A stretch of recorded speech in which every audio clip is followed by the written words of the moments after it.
സാറിന് അറിയാം, ചെറുപ്പം മുതലേ അറിയാം. നല്ല ഒരുപാട് ടി വി സീരിയൽ ആക്ടറായിരുന്നു. അതുപോലെ തന്നെ സിനിമകളിലും ഉണ്ടായിട്ടുണ്ട്. പ്രത്യേക ടൈപ്പിലുള്ള ആക്ടിങ് ആണ്. ഒരുപാട് അവസരങ്ങൾ കിട്ടിയിട്ടുണ്ടോ എന്നുള്ളത് എനിക്കറിയില്ല. പക്ഷെ ഞാൻ ഒരുപാട് ശ്രദ്ധിച്ചിട്ടുള്ള ആളാണ്. സാർ ഈ സിനിമ വരുമ്പോൾ ഇപ്പോഴും പിൻവാതിൽ എന്ന് പറയുന്ന മൂവിയാണ് വരുന്നത്. പേര് കേൾക്കുമ്പോൾ തന്നെ അറിയാൻ പറ്റും. പിൻവാതിൽ എന്ന് പറയുമ്പോൾ തന്നെ നമുക്ക് നേരെ ഉള്ള കാര്യങ്ങളല്ല. സാറിന്റെ എക്സ്പീരിയൻസിന് ശേഷം ഈ സിനിമയ്ക്ക് എന്താ പറയാനുള്ളത്? സിനിമ ഇതൊരു യാദൃശ്ചികമായിട്ട് അതിനകത്ത് വന്നു പെട്ടതാണ്. വന്ന് ഒരു എന്റെ സീരിയൽ കണ്ടിട്ട് എന്നെ വിളിച്ചു, അങ്ങനെ ഇതാണ്. പക്ഷേ ഞാനവിടെ വന്നപ്പോൾ എനിക്ക് ഭയങ്കര ത്രില്ലും ആവേശമായിപ്പോയി. കാരണം രണ്ട് മഹാന്മാരായ വ്യക്തികളുടെ കൂടെയാണ് ഞാൻ ചെയ്യാൻ പോകുന്നത്. വിളിച്ചത് യഥാർത്ഥത്തിൽ പിന്നെ പ്രീതി മാഡമാണ് വിളിക്കുന്നത്. ജോസ് സാറിന്റെ ഭാര്യയാണ്. അപ്പോൾ ഇപ്പോ നമ്മുടെ കൂടെ ഇല്ല. ഒരു 10 ദിവസം മുമ്പ് നമ്മളെ വിട്ടു പിരിഞ്ഞു പോയി. അവരെന്റെ ഏഷ്യാനെറ്റിൽ നടന്നുകൊണ്ടിരുന്ന അമ്മയറിയാതെ സീരിയൽ കണ്ടിട്ടാണ് ഞാൻ. അതിനുശേഷം പിന്നെ സാറിന് കൊടുത്തു. സാറുമായിട്ട് സംസാരിച്ചു. സാറ് പറഞ്ഞു ഇങ്ങനെ ഒരു വേഷമാണെന്ന്. അങ്ങനെ ചെന്നു. അപ്പോ അത് മധുസാറാണ് ക്യാമറ എന്ന് പറയുമ്പോൾ ആലോചിക്കുമ്പോൾ ഇന്ത്യയിലെ ഏറ്റവും വലിയ നടന്മാരുടെ ഒക്കെ മുഖത്ത് ക്യാമറ വെച്ച ആ വ്യക്തിയുടെ കൂടെ എന്റെ ജീവിതത്തിൽ ഒരിക്കലും പറ്റാത്ത ആദ്യമായിട്ടാണ് എനിക്ക് പറ്റാത്തൊരു സൗഭാഗ്യമാണ് കിട്ടിയത്. ആ ഒരു സ്ത്രീയാണ് ഞാൻ അവിടെ ചെന്നത്. പക്ഷേ എനിക്ക് അവിടെ ഭയങ്കര ട്രീറ്റ്മെന്റ് എന്ന് പറഞ്ഞാൽ നമുക്ക് തുറന്ന് ചെയ്യാൻ പറ്റുന്ന ഒരവസ്ഥ, ഫ്രീ ആയിട്ട് ചെയ്യാൻ പറ്റുന്ന ഒരവസ്ഥ, യാതൊരു കൺട്രോളും ഇല്ലാത്ത ഒരവസ്ഥ. നമ്മൾ ശരിയാണെങ്കിൽ അതിനെ അക്സെപ്റ്റ് ചെയ്യാനുള്ള മനസ്സ്, അങ്ങനെ പൂർണ്ണ തൃപ്തിയോടുകൂടിയാണ് ചെയ്തത്. സിനിമ പിൻവാതിൽ എന്ന് പറയുന്നത് നിലവിലത്തെ ഒരു രാഷ്ട്രീയത്തിന്റെ ഒരു രാഷ്ട്രീയക്കാരനാവാൻ വേണ്ടി നമ്മൾ സ്വയം നമ്മളെ വലുതാക്കി കാണിക്കുന്നതിന് വേണ്ടി എന്തെല്ലാം ചെയ്യാമോ അതൊക്കെ ചെയ്യുന്ന ഒരു രാഷ്ട്രീയക്കാരനും. എന്റെ കഥാപാത്രം എന്ന് പറയുന്നത് പിന്നെ ആ കുട്ടിയുടെ അച്ഛനാണ്. പുള്ളി വളരെ ചെറുപ്പത്തിലെ സിനിമാ മോഹമായിട്ട് ഓടംപൊക്കത്ത് പോയതാണ്. പുള്ളിയുടെ ജീവിതത്തിലെ ഏറ്റവും വലിയ ആഗ്രഹം ഒരു സിനിമാ നടനാവുക. ആ സിനിമാ നടനായിട്ട് ഈ ലോകത്ത് എല്ലാ ചുവരുകളിലും പുള്ളിയുടെ പോസ്റ്ററുകൾ, പുള്ളിയുടെ പടം വെച്ച പോസ്റ്ററുകൾ വരിക എന്നൊക്കെ ആഗ്രഹമായിരുന്നു. പക്ഷെ ഒന്നും ആവാതെ തിരിച്ചു. സാമ്പത്തികമായിട്ട് പുള്ളി കുഴപ്പമില്ല. ഇവിടെ വന്നൊരു പിന്നെ പണം പലിശയ്ക്ക് കൊടുക്കുന്ന ഒരു വ്യക്തിയാണ്. എങ്കിലും പുള്ളിയുടെ മനസ്സിന്റെ ആഗ്രഹം ഇപ്പോഴും എനിക്ക് പറ്റാത്ത സൗഭാഗ്യം എൻ്റെ കുട്ടിയിലൂടെ എനിക്ക് സാധിക്കണമെന്നുള്ള ആഗ്രഹമാണ്. അതിനുവേണ്ടി നമ്മൾ സ്വയം നമ്മളെ അങ്ങ് പുകഴ്ത്തി കാണിക്കുക, നമ്മളൊരു വലിയ ഒരു ഉദാഹരണം കാണിക്കുക. അയാളുടെ കൂടെയുള്ള ഒരു രാഷ്ട്രീയക്കാരനാണ് ഇദ്ദേഹം ചെയ്ത കഥാപാത്രം. പുള്ളി ഏതാണ്? പുള്ളിക്ക് രാഷ്ട്രീയത്തിൽ പിടിച്ചു കയറാൻ വേണ്ടി വേറെ ആരും സപ്പോർട്ട് ചെയ്യാനില്ല. പുള്ളി പറയുന്നുണ്ട് എനിക്കാരും സപ്പോർട്ട് ചെയ്യാനില്ല, അടികളൊന്നുമില്ല, അതുകൊണ്ട് എൻ്റെ കാര്യം എന്നെ ബൂസ്റ്റ് ചെയ്യേണ്ട എൻ്റെ ജോലി അങ്ങനെ ബൂസ്റ്റ് ചെയ്യുന്നത്. അതാണ് ഈ സിനിമയുടെ ഒരു രാഷ്ട്രീയ ഒരു അക്ഷേപകാശി രാഷ്ട്രീയ സിനിമ തന്നെയാണ് ഇത്.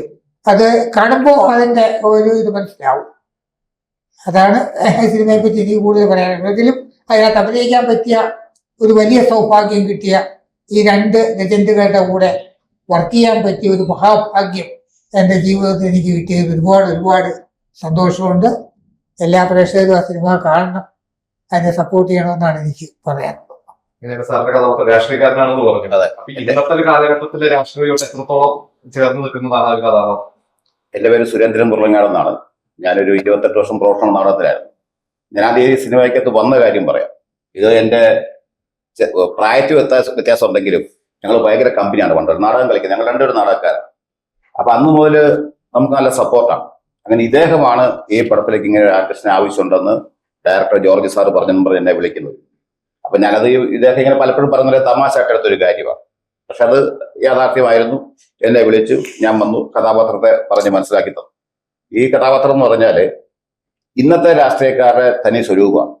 അദ്ദേഹം ആദ്യം ഒരു ഇലക്ഷൻ നിൽക്കുക, ഒരു പഞ്ചായത്ത് ഇലക്ഷൻ നിൽക്കുകയും അദ്ദേഹത്തിന്റെ കൂടത്തിൽ നിന്ന് ഒരാളെ കുതികാല് വെട്ടി തോപ്പിച്ചു കളയാണ്. പക്ഷെ അന്ന് ഇയാൾ കുറെ പലിശയ്ക്ക് കാശെടുത്തത് ഇദ്ദേഹത്തിന്റെ കയ്യിൽ നിന്ന്. ഇത് ഇലക്ഷൻ തോറ്റു കഴിഞ്ഞാൽ ഞാൻ പഞ്ചായത്ത് പ്രസിഡന്റ് ആകുന്നു, അപ്പൊ എന്റെ PA ആക്കാൻ നമുക്ക് ഇഷ്ടം പോലെ കൈയിട്ട് വരാവുന്ന ഒരു പ്രലോഭനം കൊടുത്താണ് ഈ പുള്ളിയിൽ നിന്ന് കാശ് വാങ്ങുന്നത്. പക്ഷെ ഞാൻ തോറ്റുപോയി കഴിഞ്ഞപ്പോൾ ഈ കാശ് കിട്ടാൻ പുള്ളി പിടിച്ചെന്നെ അദ്ദേഹത്തിന്റെ വീട്ടില് പക്ഷെ അവിടെ നിന്നാണ് ഈ രാഷ്ട്രീയക്കാരന്റെ കുതന്ത്രം തുടങ്ങുന്നത്. എങ്ങനെ നമ്മളെ ആര് ചതിച്ചോ അവരിലൂടെ തന്നെ ആ കാശ് തിരിച്ചു പിടിച്ച് എങ്ങനെ വീണ്ടും ജയിക്കാം എന്നുള്ളൊരു കളിയാണ് കളിക്കുന്നത്. ആരെയും ദ്രോഹിക്കാതെ ഒന്നുമില്ലാതെ ഈ രാഷ്ട്രീയക്കാർ കാണിക്കുന്ന സകല ഈ പരിപാടികളതിനകത്ത് കാണിക്കുന്നുണ്ട്. അവരുടെ കാശും കൊണ്ട് സ്വയം ബൂസ്റ്റ് ചെയ്യണം നമ്മൾ. ഇപ്പൊ നമുക്ക് അവസാനം തോറ്റു പോകുന്നൊരു സ്ഥിതി വരുമ്പോൾ സ്വയം കേസുണ്ടാക്കി ഒരു പെണ്ണെ കൊന്നൊന്ന് കേസുണ്ടാക്കി ജയിലിൽ പോകും. ജയിലിൽ കിടന്നുകൊണ്ട് ആ പെണ്ണുകൾ മാറ്റുന്ന ഒരു പെൺകുട്ടി മരിച്ചുപോയെന്നും പറഞ്ഞാൽ അതിനെ തിരിച്ച് ഇലക്ഷന്റെ തലേദിവസം തിരിച്ചു കൊണ്ടുവരികയും അങ്ങനെ പ്രശ്നം ഉണ്ടാക്കി വൻ ഭൂരിപക്ഷത്തോടെ ജയിച്ച് പിന്നെ പുള്ളി അതുവരെ പുള്ളി സത്യസ്ഥനായിട്ട് നിന്ന കക്ഷി പിന്നെ പുള്ളി ഈ കാശ് കൈ വരുമ്പോഴത്തേനും ഈ പലിശയ്ക്ക് എന്ന പുള്ളിക്ക് കാശ് കൊടുത്ത് പുള്ളിയെ നമ്മുടെ അടിമയാക്കുക. അതുവരെ പുള്ളിയെ കുട്ടമ്പിള്ള സാറേ എന്ന് വിളിച്ചുകൊണ്ടിരുന്ന ഞാൻ പുള്ളി അവസാനം എന്നെ കൃഷ്ണൻ സാറെന്ന് വിളിപ്പിക്കേണ്ട ഗതിയിലേക്ക് വരും. അപ്പൊ ഈ രാഷ്ട്രീയക്കാർ കാണിക്കുന്ന എല്ലാ പരിപാടിയുണ്ട്. ഒരു തന്ത്രശാലിയാണ്. പക്ഷെ ആ തന്ത്രം വന്ന് അവസാനം പുള്ളി ഭയങ്കര ഈ പണം വന്ന് കയറി അഹങ്കാരിയാകുന്നു. അതിൽ നിന്നുള്ള പതനമാണ് ലാസ്റ്റ് കാണിക്കുന്നത്. അതൊരു നല്ല കഥാപാത്രമാണ് എനിക്ക് കിട്ടിയത്. കാരണം ഒരു തുടക്കം പോലെ വരുമ്പോഴത്തേനും പല സ്റ്റേജിലൂടെ കടന്നു പോകുന്ന ഒരു കഥാപാത്രമാണ്. പിന്നെ അതിനകത്ത് ഏറ്റവും കൂടുതൽ സന്തോഷം തോന്നിയത് മധുവമ്പാട്ട് സാറിന്റെ ക്യാമറയിൽ നമ്മുടെ മുഖം കാണാൻ കഴിഞ്ഞു. നേരത്തെ പറഞ്ഞ ആദ്യത്തെ അവസരമാണ്. അതെ. പിന്നെ ജോർജ് സാർ കരിമ്പനക്കകത്ത് ജയനും ഒക്കെ കുതിരോട്ടം പപ്പു അങ്ങനെയുള്ള വലിയ വലിയ നടിമാർക്കും എഴുതി കൊടുത്ത സ്ക്രിപ്റ്റിന്റെ ആ തൂലികയെന്ന് ഉണ്ടായ ഒരു കഥാപാത്രം എന്നിലൂടെ എനിക്ക് അവതരിപ്പിക്കാൻ പറ്റി. അതൊക്കെ എന്നെ സംബന്ധിച്ച് എനിക്ക് കിട്ടാവുന്ന ഏറ്റവും വലിയൊരു നേട്ടമാണ്. അതൊക്കെ ഞാൻ ശരിക്കും പറഞ്ഞാൽ എനിക്ക് കിട്ടിയ ഒരു ഓസ്കാർ പോലെ ഞാൻ കരുതുന്നതാണ്.